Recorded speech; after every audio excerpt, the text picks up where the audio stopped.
اس کی روح کو تکلیف پہنچا گیا تھا۔ یا اللہ، تجھے پتا ہے نا یہ کتنے اچھے ہیں، یہ گندے لوگ انہیں بہت تکلیف پہنچاتے ہیں۔ ان کی ماں کو لے کر، اللہ ان کی ماں اچھی ہے، میں نے خواب میں ان کو بڑی خوبصورت جگہ، اور وہ جنت کے سوا کون سی ہوگی، میں نے قرآن پڑھتے دیکھا ہے، اور یہ خواب میں انہیں بتانے والی تھی تاکہ انہیں خوشی ہو، مگر یہ گندے لوگ پہلے آ گئے۔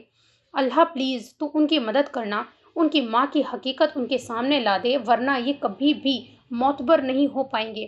وہ سجدے میں گری، اپنے شوہر کے لیے اپنے رب سے مدد طلب کر رہی تھی، جب اسے آواز آئی تھی، کسی نے کہا تھا کہ پولیس آ رہی ہے 5-10 منٹ میں۔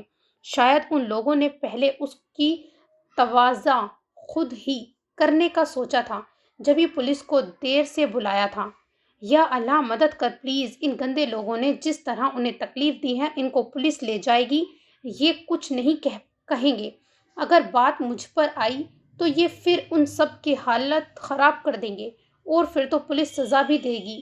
اللہ میں کیا کروں، یہ بہت تکلیف میں ہے، میں تجھ سے کم ان سے محبت کرتی ہوں، تو مجھے اتنی تکلیف ہو رہی ہے تو مجھ سے زیادہ ان سے محبت کرتا ہے، تو پھر تجھے تو مجھ سے زیادہ برا لگ رہا ہوگا نا۔ ان گندے لوگوں سے ان کی حفاظت کر دے، ان لوگوں نے مارا بھی انہیں، اور انہوں نے مار صرف تیرے لیے کھائی، اپنے پاپا سے تو جانتا ہے نا یہ بات، تو پھر تو مدد کرنا۔ چہرہ ہاتھ میں چھپائے وہ اپنے شوہر کے لیے دعا کرتی زاروں قطار رو رہی تھی، اور اس کے ذہن میں اچانک کوئی بات آئی تھی، پولیس ابھی تک نہیں آئی تھی۔ اس نے جلدی جلدی نوفل احمد خان کے فون سے الہان کو کال کی تھی، مگر افسوس وہ کال ریسیو نہیں کر رہا تھا۔ صبح ہی اس نے بتایا تھا کہ وہ ایک ارجنٹ کام کے لیے ممبئی آ رہا ہے، اسے سمجھ نہیں آ رہا تھا کہ وہ کیا کرے۔ اس نے جلدی جلدی جو سمجھ آیا لکھا اور اسے میسج کر دیا۔ ڈبل لائن سے نیٹ آن ہونے کا پتہ چلا، اور تھوڑی دیر بعد بلیو لائن سے پتہ چلا کہ وہ ریڈ کر رہا ہے۔ باہر وہ لوگ اس کے شوہر کو مینٹلی ٹارچر کر رہے تھے۔ الہان نے اسے کوئی میسج کیا تھا جسے پڑھ کر اسے سمجھ نہیں آیا تھا کہ کیا کرے۔ اس نے ہلکا سا جھانک کر دیکھا تھا، وہ گندی عورتیں اور آدمی کتنا برا بھلا کہہ رہے تھے، اور اس کا شوہر لب بھیجے خاموش کھڑا تھا، صرف اس وجہ سے کہ اس نے اپنی ماں کی اپنی آنکھوں سے اصلی ننگی تصویریں ایک غیر مرد کے ساتھ دیکھی تھی۔ آنکھوں کی بڑھتی وحشت سے خوف میں مبتلا کر رہی تھی۔ اسے وہ رات یاد آئی تھی جب اس نے نوفل احمد خان سے اس کی ماں کے متعلق بات کی تھی، تو اس نے کیسا ری ایکشن دیا تھا۔ اس کی شدت میں اس کے اندر کی تڑپ واضح تھی، جو اس کے چہرے پر گرنے والے آنسوؤں سے بیاں ہو رہی تھی۔ اس کے آنسو سے حیات کا چہرہ تر ہو چکا تھا، تو اب جب یہ لوگ گند بک رہے تھے تو اس کے اندر کیسی جنگ چل رہی ہوگی، وہ اندازہ لگا سکتی تھی۔ اسے اس کی ماں کی شفاف ہونے کا یقین تھا، اور بارہا اس کا رب اسے اشارے دے چکا تھا۔ وہ مجرموں میں کچھ لوگوں کی ہلکی سی جھلک بھی دیکھ چکی تھی، مگر نوفل احمد خان کے لیے یہ باپ کسی قیامت سے کم نہیں تھا۔ اور پھر اسے اپنی شادی والا دن یاد آیا تھا، اور ساتھ ہی اس کی آنکھوں میں چمک۔ محبت شاید نڈر بھی بنا دیتی ہے، جیسے اس پل وہ ایک دم بہت بڑا قدم اٹھانے جا رہی تھی جس کے لیے بہت ہمت درکار تھی۔ اور پھر اس نے اپنے رب کا نام لے کر اپنا چہرہ اچھی طرح چھپایا تھا، ہاتھ میں گلوز بھی پہنے تھے۔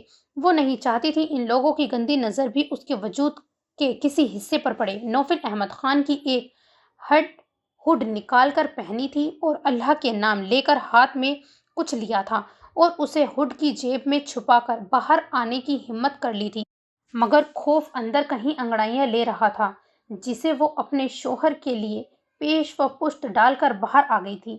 ابھی تک پولیس نہیں آئی تھی، جلدی بلائیں، لے کر جائے اس گناہوں کی پوٹ کو، جس نے ہمارے بچوں کو نہ زندوں میں چھوڑا ہے نہ مردوں میں۔ ایسے ناجائز لوگوں کو جینے کا کوئی حق نہیں، جن میں نہ جیتے کتنے مرد۔ بس اب ایک اور لفظ نہیں، اگر ایک بھی لفظ میری شوہر یا ساس کے لیے نکلا تو اس گن کی ساری گولیاں آپ کی کھوپڑی میں اتار دوں گی۔ بچوں جیسی نرم مگر کڑک بنانے کی کوشش بھری آواز اس کی سماعت سے ٹکرائی تھی۔ اس نے سر اٹھا کر دیکھا تھا، اور کرنٹ کھا کر سیدھا ہوا تھا۔ آنکھوں میں وحشت اسے درجہ بڑھی تھی کہ بیان سے قاصر تھا۔ وہ جو اپنی آنکھوں سے دیکھ رہا تھا یقین نہیں کر پا رہا تھا۔ اس کی بیوی عجیب حلیے میں مکمل خود کو چھپائے یاور کی ماں پر گن تانے کھڑی تھی، اور وہ لوگ تو بس اس کی دلیر بیوی کی دلیری سے دنگ تھے۔ اے لڑکی، پاگل ہو گئی ہے کیا؟ ہٹا اسے۔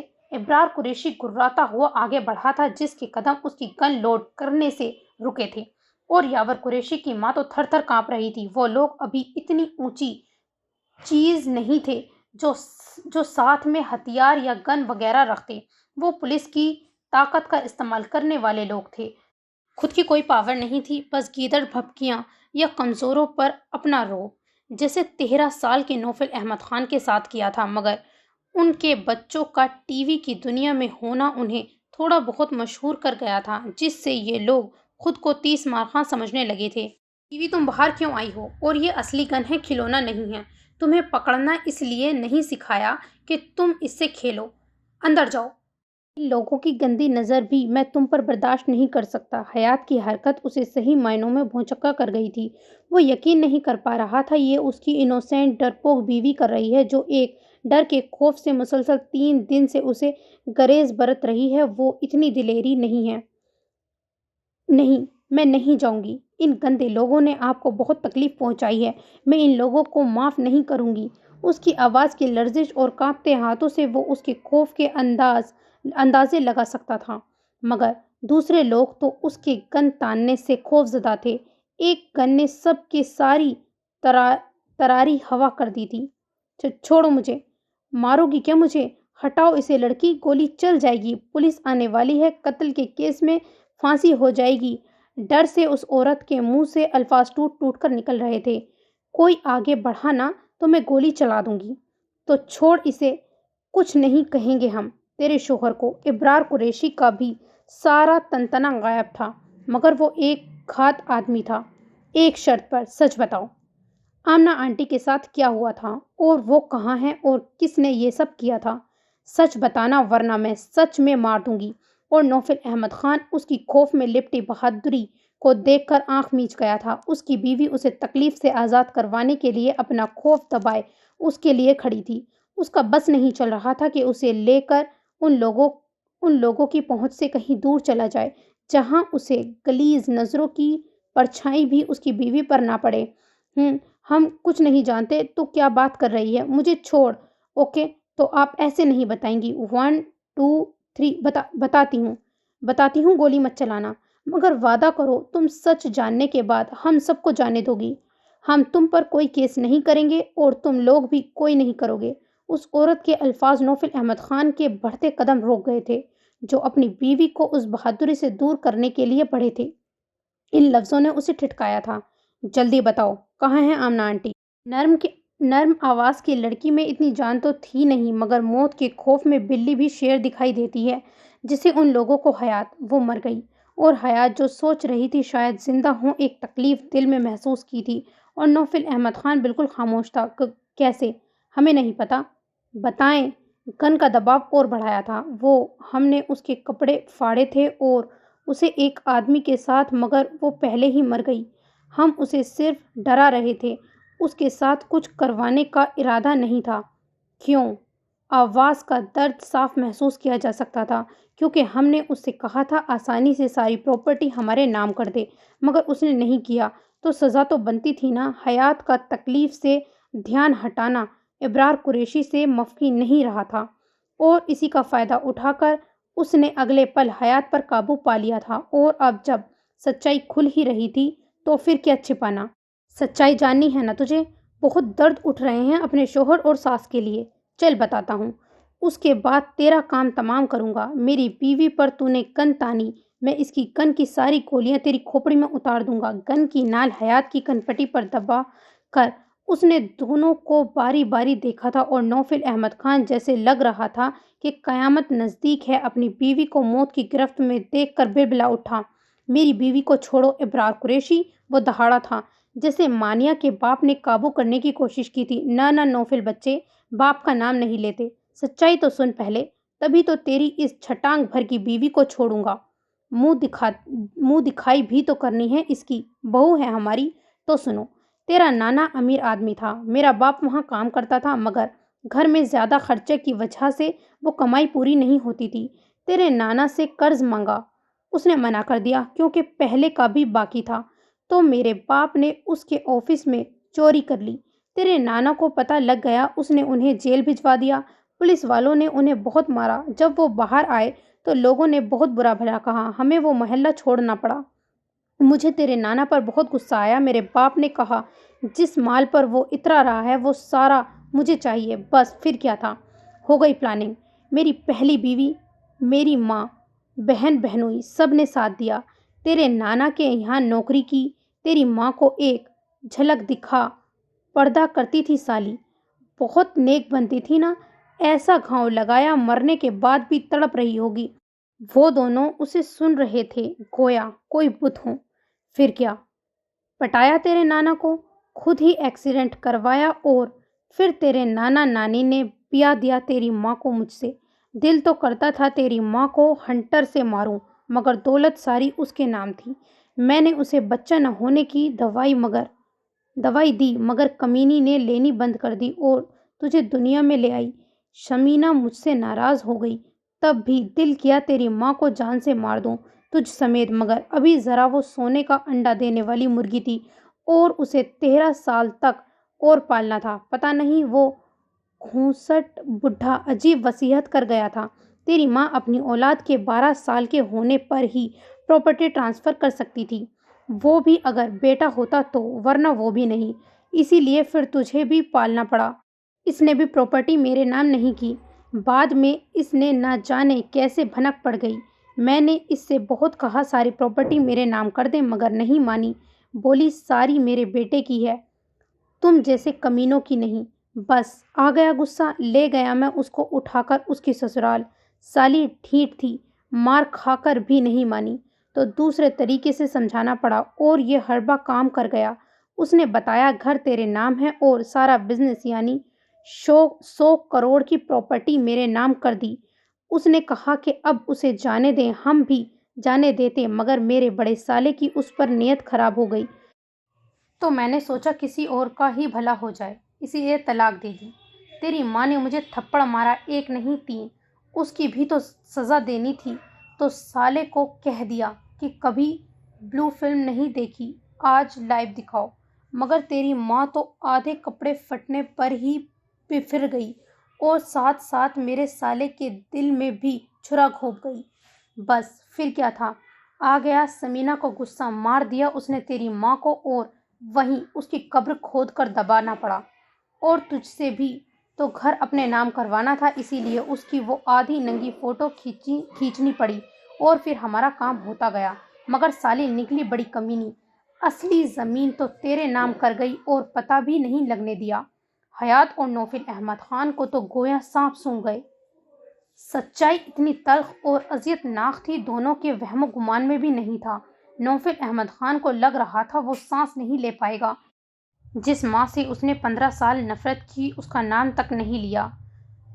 اسے جتنا درد اس وقت ہو رہا تھا پچھلے 8 سالوں میں بھی نہیں ہوا تھا۔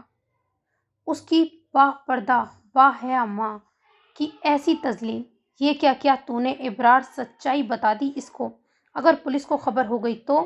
میں کچھ اور بتانے والی تھی اس کو، تم نے قتل والی بات بھی بتا دی۔ سمینہ کو کچھ غلط ہونے کا احساس ہوا تھا، تو فکر نہ کر سمینہ، یہ پولیس کو تو جب بتائیں گے جب کسی قابل ہوں گے۔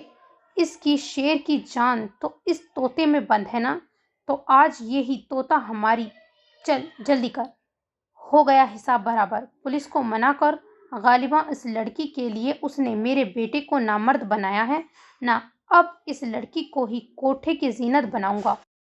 رکو، مجھ پر گن تانی تھی نا، اس کا حساب تو لے لوں۔ اور ساتھ ہی کھینچ کر حیات کے چہرے سے نقاب کھینچے بغیر ہی کئی تھپڑ مارے تھے جو اتنے شدید تھے کہ وہ زمین پر گری تھی، اور اسی کے ساتھ نوفل احمد خان کا سکتہ ٹوٹا تھا اپنی بیوی کو زمین پر گرے دیکھ کر اور اس کے لیے ایسے الفاظ سن کر۔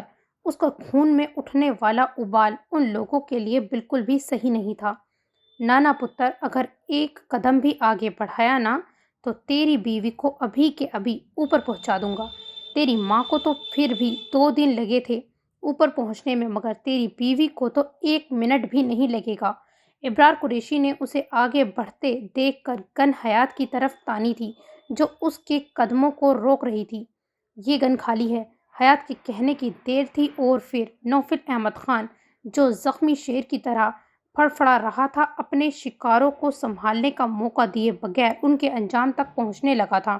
ابرار قریشی اور اس کی بیوی بہن اور بہنوئی زمین پر پڑے تھے اور وہ ان چاروں پر بیلٹ برسا رہا تھا۔ وہ اکیلا ان کو ایسے مار رہا تھا جیسے 4 لوگ ہی الگ الگ ان کو مار رہے ہوں۔ عورتوں کو ایک مارتا تو مردوں کو 2، مگر آج اس کے اندر کا جانور واقعی بالکل زخمی تھا، اور زخمی جانور زیادہ خطرناک ہوتا ہے۔ جیسے جیسے اس کی ماں کی تکلیف یاد آ رہی تھی، بیلٹ میں پاور اتنی ہی بڑھتی جا رہی تھی۔ پورے گھر میں ان لوگوں کی چیخیں گونج رہی تھی، مگر اس نے نہ ان عورتوں پر رحم کیا تھا نہ مردوں پر، جنہوں نے اس کی ماں کو برہنہ کیا، اسے زنا کے منہ میں ڈالنے کی کوشش کی، اس کی بیوی کو مارا اور اس کے ساتھ بھی ایسا ناپاک کام کرنے کا ارادہ کیا۔ وہ ان لوگوں کو بخشنے والا نہیں تھا۔ اس نے ان لوگوں کو ہاتھ نہیں لگایا تھا۔ اس کی بیلٹ اور اس کی مارنے کی طاقت ان لوگوں کی چمڑی ادھیڑ رہی تھی۔ حیات اس کا یہ روپ دیکھ کر تھر تھر کانپ رہی تھی، بار بار دروازے کی سمت دیکھ رہی تھی جہاں سے وہ کسی کے آنے کی توقع کر رہی تھی۔ جو ہوا تھا وہ اس کے وہم و گمان میں بھی نہیں تھا۔ اس سے پہلے کہ وہ انہیں جان سے مار دے، اسے نوفل احمد خان کو روکنا تھا۔ یہ لوگ مر جائیں گے، پلیز بس کریں، قانون ان لوگوں کو انہیں سزا دے گا، آپ پلیز خود کے ہاتھ خون سے نہ رنگیں۔ کانپتے ہاتھ سے اس نے بفرے ہوئے نوفل احمد خان کو پکڑنے کی کوشش کی تھی۔ روم میں جاؤ بیوی، باہر نہیں آنا۔ لہجہ نرم تھا مگر تنبیہ کڑی تھی، جو حیات کے خوف میں اضافہ کرنے کو کافی تھی۔ پلیز نہیں، آپ بھی چلے۔ ایک اور کوشش کی۔ I said go inside. پہلی بار وہ اس پر اتنے خوفناک انداز میں چلایا تھا۔ وہ ڈر کر کئی قدم پیچھے ہٹی تھی۔ کانپ تو وہ پہلے ہی رہی تھی مگر اب گو بیلٹ برساتے ہوئے اسے وہیں کھڑے دیکھ کر وہ پھر چلایا تھا، اور اس بار حیات کے قدم خود بخود روم کی طرف مڑے تھے، اور تبھی ڈور پر بیل بجی تھی، جسے سن کر روم میں جاتی حیات پلٹ کر دروازے کی سمت بھاگی تھی اور بنا سوچے سمجھے دروازہ کھول دیا تھا، جسے یقین ہو کہ آنے والا کون ہوگا، اور اس کا یقین غلط نہیں تھا۔ باہر وہ 2 عورتوں اور 2 مردوں کے ساتھ آیا تھا۔ بھابھی، اس کی بری حالت دیکھ کر اسے حیرت کا شدید جھٹکا لگا تھا، کیونکہ وہ مکمل پردے میں تھی، پھر بھی ابتر حالت کچھ غلط ہونے کا سگنل دے رہی تھی، اور اس سے بھی بڑا جھٹکا اندر سے آتی چیخ اور مار پیٹ کی آواز پر تھا، مردوں اور عورتوں کی ملی جلی آوازیں۔ وہ بھاگتا ہوا اندر آیا تھا اور نوفل احمد خان کو جانوروں کی طرح زمین پر پڑے لوگوں کو مارتے دیکھ کر وہ بت بن گیا تھا۔ نوفل یار، کیا کر رہے ہو؟ چھوڑو ان لوگوں کو، جان سے مارو گے کیا؟ اسے دونوں بازوؤں سے پکڑ کر قابو کرنے کی کوشش کی تھی اور ساتھ ہی دوسرے لوگوں کو بھی مدد کے لیے بلایا۔ اس کے اکیلے سے سنبھلنے والا نہیں تھا وہ۔ چھوڑو الحان، مار دوں گا ان کمینوں کو جان سے۔ ان لوگوں نے میری ماں کے ساتھ اور اب میری بیوی، اس سے دونوں ہی جملے پورے نہیں ہوئے تھے۔ وہ بفر کر پھر ان کو مارنے لپکا تھا، جسے بڑی مشکل سے ان تینوں لوگوں نے قابو کر رکھا تھا۔ کچھ ہی جان باقی ہے، تم ان لوگوں کی چمڑی ادھیڑ چکے ہو، جان لے کر پھانسی کے پھندے پر چڑھنا چاہتے ہو؟ بھول گئے تم تمیز تم چھوٹے بڑوں کی؟ یہ آدمی باپ ہے تمہارا، یہی سوچ لیتے۔ اس نے ایک نظر خون میں لت پت پڑے لوگوں کو دیکھا جو نیم بے ہوش ہو رہے تھے۔ نہیں ہے یہ میرا باپ، اس لیے اس کا گندا خون بھی میرے جسم سے 7 سال پہلے نکال لیا گیا تھا۔ یہ لوگ قاتل ہیں میری ماں کے۔ اس کی خطرناک آواز پورے گھر میں ٹکرا رہی تھی۔ الحان زبردستی ان لوگوں کی مدد سے اسے روم میں لایا تھا اور ساتھ ہی حیات کو اشارہ کیا تھا کہ اس کو اب باہر نہ آنے دے جب تک سب کچھ سنبھال نہیں لیتا، اور ان لوگوں کے ساتھ مل کر بہت ہی پراسرار طریقے سے اس نے زخمی لوگوں کو وہاں سے نکالا تھا کہ کسی کو شک نہ ہو، اور پھر اس کا گھر صاف کروایا تھا۔ آنے والی پولیس کو وہ حیات کے میسج ملتے ہی روک چکا تھا۔ وہ کس طرح یہاں پہنچا تھا؟ شاید کسی ضروری مشن میں بھی کبھی نہیں گیا، اور اب اسے بہت ہی خفیہ طریقے سے اس معاملے کو ہینڈل کرنا تھا، مگر اس سے پہلے ان لوگوں کا علاج ضروری تھا۔ ابھی ابھی جو اس نے نوفل احمد خان کا روپ دیکھا تھا، وہ اسے اس حد تک خوف زدہ کر گیا تھا کہ اس کے دل کی طرح پورا جسم بھی کانپ رہا تھا۔ پیروں میں اتنی ہمت نہیں تھی کہ آگے بڑھ سکے، اتنا بھی یاد نہیں تھا کہ وہ اپنا حلیہ ٹھیک کر لے۔ ڈرتے ڈرتے نظر اٹھائی تھی وہ اپنے بالوں کو اپنے ہاتھوں سے جکڑے فرش پر بیٹھا ہوا تھا، آنسو زمین پر گر رہے تھے۔ وہ اس کا درد اپنے دل میں محسوس کر رہی تھی، مگر اس میں ہلنے کی بھی سکت نہیں تھی۔ کسی احساس کے تحت نوفل احمد خان نے سر اٹھایا تھا، اور اسے خوف سے تھر تھر کانپتے دیکھ کر وہ اپنی جگہ سے اٹھ کر اس کے قریب۔ مگر یہ کیا؟ حیات تو اس کو قریب آتے دیکھ کر جو رہی صحیح ہمت تھی وہ بھی گنوا چکی تھی۔ بیوی اس سے پہلے وہ فرش پر گئی تھی، وہ اسے اپنی باہوں میں اٹھا چکا تھا اور پھر ویسے ہی فرش پر بیٹھتا چلا گیا۔ جو حقیقت آج اسے پتہ چلی تھی اس نے اس کی روح تک کو زخمی کر ڈالا تھا۔ اس وقت اپنی بیوی کے بے ہوش وجود کو لیے پتہ نہیں کس کرب میں تھا۔ I need you بیوی، please wake up. I extremely need you. I am unable to breathe. Please give me some breath. اسے زور سے خود میں بھینچے وہ سرگوشی کر رہا تھا جو اسے بے ہوش وجود کی سماعت سے کوسوں دور تھا۔ وہ ہمت کرتا اسے لے کر بیڈ پر آیا، اسے لٹا کر اس کا حولیہ ٹھیک کیا، سانس چیک کی جو نارمل تھی۔ وہ بس آج کے خوف سے بے ہوش ہوئی تھی، مگر اس کے چہرے پر تھپڑوں کے نشان تھے۔ اس نے جھک کر اپنا چہرہ اس کے چہرے پر رکھا تھا جیسے اس کے نشانوں کو اپنے چہرے پر چھاپ رہا ہو، پھر اس کے اوپر پانی چھڑکا۔ تھوڑی دیر بعد اس نے ہلکی سی آنکھیں کھولی تھی، مگر آج نوفل احمد خان اپنے آپ میں نہیں تھا۔ اسے اپنی بیوی کی فکر تھی، مگر آج وہ وجود بے جان سا تھا، بس ہاتھ پیر چلا رہا تھا ایک روبوٹ کی طرح۔ نماز پڑھ لو بیوی، اور بالکل بھی خوفزدہ نہیں ہونا، تمہارا شوہر تمہیں کبھی بھی ہرٹ نہیں کر سکتا۔ میں جانتا ہوں تم مجھ سے خوفزدہ ہو رہی ہو۔ ڈونٹ وری، میں باہر ہوں، تو روم میں رہو اور نماز پڑھ کر سو جانا۔ اس کو آنکھیں کھولتے دیکھ کر اس نے کہا تھا اور خود باہر نکلتا چلا گیا تھا۔ آج اس کے لفظوں میں کیا تھا جو حیات کو اندر تک جھنجھوڑ گیا تھا؟ اس کا خوف پوری طرح تو نہیں، پھر بھی کچھ حد تک کم ہو گیا تھا۔ اسے نوفل احمد خان اس طرح ٹوٹا بکھرا اچھا نہیں لگا تھا۔ نماز پڑھ کر اس نے وظائف پڑھے، کچھ صورتیں نوفل احمد خان کے لیے پڑھیں اور اللہ سے تمام باتیں کر کے اٹھی ہی تھی جب دادی کا فون آ گیا۔ السلام علیکم دادی۔ آواز کا بھیگا پن دادی کو چونکا گیا تھا۔ وعلیکم السلام، میری بچی تو ٹھیک ہے؟ جی دادی۔ دادی سے بات کرتے ہوئے اس کا لہجہ کانپنے لگا تھا، بہت زیادہ رونے کی چاہت ہونے لگی تھی۔ حیات، کیا بات ہے بچے، بتاؤ؟ دادی کا پوچھنا تھا کہ وہ روتے روتے ساری بات بتانے لگی تھی، جسے سن کر دادی بالکل خاموش ہو گئی تھی۔ ایک بار پھر ان کا دل اپنی بچی کے شوہر اور اس کی ماں کے لیے درد سے بھر گیا تھا۔ دادی میں کیا کروں، میں برداشت نہیں کر سکتی، ان کی یہ حالت میری وجہ سے باہر ہے، میں نے ان سے خوف زدہ ہوئی، میں کیسے ان کو اس فیز سے نکالوں؟ دادی نہ رو میری بچی، اللہ اپنے بندوں کو ان کی طاعت سے زیادہ ان کو نہیں آزماتا۔ تو دیکھ، اس نے رسوا ہونے ہی نہیں دیا اپنی پاک بندی کو، مگر آج تجھے ہمت دکھانی ہوگی، تیرے شوہر کو تیری ضرورت ہے، اور ایک بیوی اپنی محبت اور قربت سے اپنے مرد کی ساری تکلیفوں پر مرہم رکھ دیتی ہے۔ میاں بیوی کا رشتہ اللہ نے بنایا ہی ایسا ہے، ایک دوسرے کی تکلیف دکھ درد کو ایک دوسرے کی محبت اور قربت سے مٹا دے۔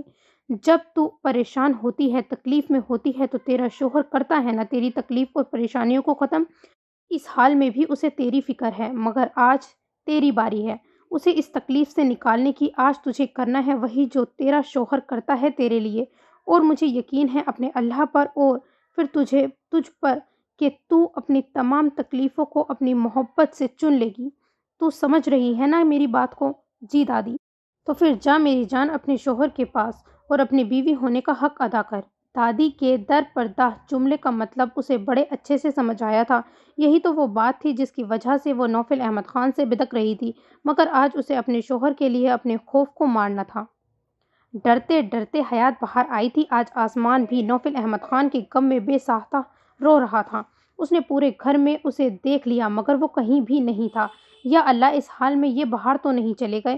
کچھ سوچ کر اس نے ٹیرس کا دروازہ کھولا تھا اور دھک سے رہ گئی تھی۔ نوفل احمد خان بنا شرٹ کے فرش پر بیٹھا ہوا بارش میں بھیگ رہا تھا۔ اسے دیکھ کر کوئی بھی کہہ دیتا آج نوفل احمد خان کا جسم ہی نہیں، روح بھی گھائل تھی۔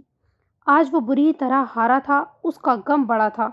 اندر چلیں پلیز، بیمار پڑ جائیں گے آپ۔ وہ اس کے پاس پہنچنے تک مکمل بھیگ چکی تھی، اتنی شدید بارش تھی، بالکل نوفل احمد خان کے درد کی شدت کی طرح۔ اس کی آواز پر نوفل احمد خان نے سر اٹھایا تھا اور اس کی لال انگارہ آنکھیں اور درد میں ڈوبا چہرہ دیکھ کر وہ تڑپ کر اس کے قریب بیٹھی تھی۔ تم جاؤ اندر بیوی، ابھی بھی بے ہوش ہوئی تھی تم، میں افورڈ نہیں کر سکتا تمہارا بیمار ہونا، گو ان سائڈ۔ اتنے غم میں بھی اسے اس کی فکر تھی۔ نہیں جاؤں گی، آپ جائیں گے تبھی جاؤں گی، وہ ضد کرتی اس کے ہاتھ تھام کر اندر لے جانے لگی تھی۔ آج نہ کرو بیوی، میرے اندر بہت گھٹن ہے،